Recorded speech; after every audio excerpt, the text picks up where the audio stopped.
Now, most of our members with chronic pain are with what we call chronic pain syndrome.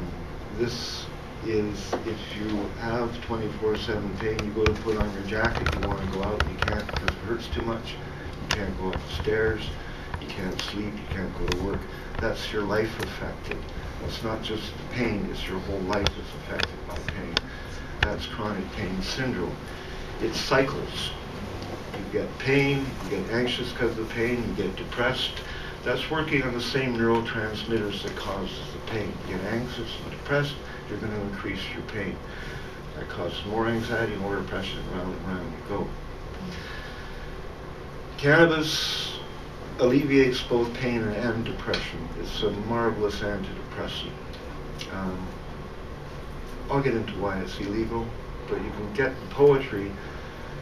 You get pain relief and antidepressant. There goes the analgesic market and the antidepressant market to our now lordly pharmaceutical system. They're not going to stand for that. Anyway, cannabis allows people to break this cycle and improves quality of life. We see it time and time again. Next slide. This is one paper that we published last year in the Cases Journal, which is a nice free medical journal, peer-reviewed, comes out of the UK. They will publish virtually any medical thing that you come up with as long as it makes sense scientifically. So it's quite an open, free journal, and it's all internet-based, so any medical doctor can search any particular topic and find thousands of case journals on it and then isolate down to the one he's interested in. Standardized natural product cannabis in pain management and observations at the Canadian Compassion Society. Standardized natural product cannabis, that's the whole plant. They published it. Yeah, I mean, it's hard enough to get stuff published on herbal medicine, particularly cannabis. Anyway, it speaks to one of our members that fell 28 feet onto concrete and traumatized his spine, head, limbs, and was in 24/7 chronic pain, addicted to opiates. Now is walking around only using cannabis for therapy. Recently went through surgery only using cannabis for post-operative therapy. Being a bit of a show-off, he's a red-haired kelp. He's the 500 milligram a day guy. Next slide.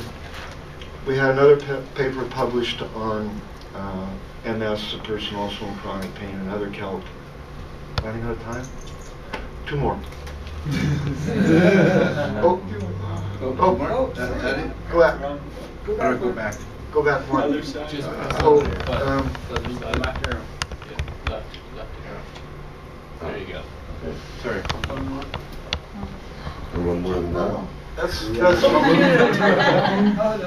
rubber bubble that I want to make a point on this book. This is the best book that I've found, and it's new in your bookstores, on dealing with chronic pain. It's a day without pain. It's a holistic approach. It talks about the cycle, all the things involved in pain, family influences, all the things that bring about chronic pain. $130 billion a year spent in the U.S. on chronic pain. It's a major issue. I love that line, suffering ceases when attachment to desire ceases. Go home and ponder, you can come back from the other. It's very profound. Next slide. This is where I have spent the last 10 years in what I call a rubber bubble. You can move your hand up, it snaps back, move your foot out, it snaps back. You can't get out of it because legality is on the other side of that bubble. You get a picture of the bubble, man. That's pretty cool. I believe that's drool all over his shirt. Was someone smoking a joint? The illegality of it causes all kinds of problems.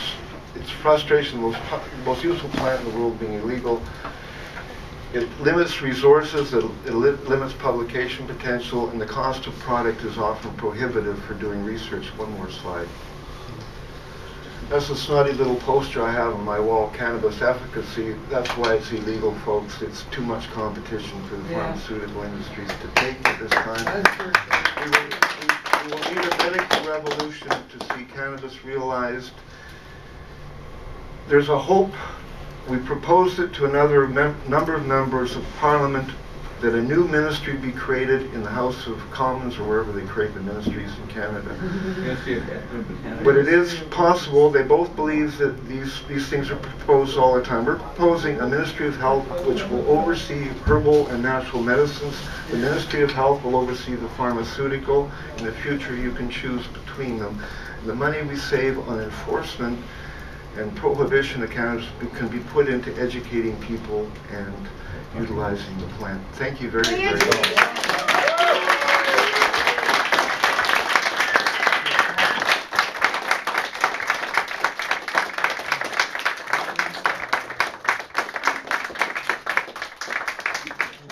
Yeah, thank you so much for coming over, Paul. We could have you over every week just about if we could. But, I am hoping, though, on the other hand, when we get a club going at UBC, we will be able to attract Paul to speak on many subjects, and we'll be able to watch him live and on YouTube if I'm able to make that a lot more, and still bring him over. Don't get me wrong, he's coming over at least once a year for this.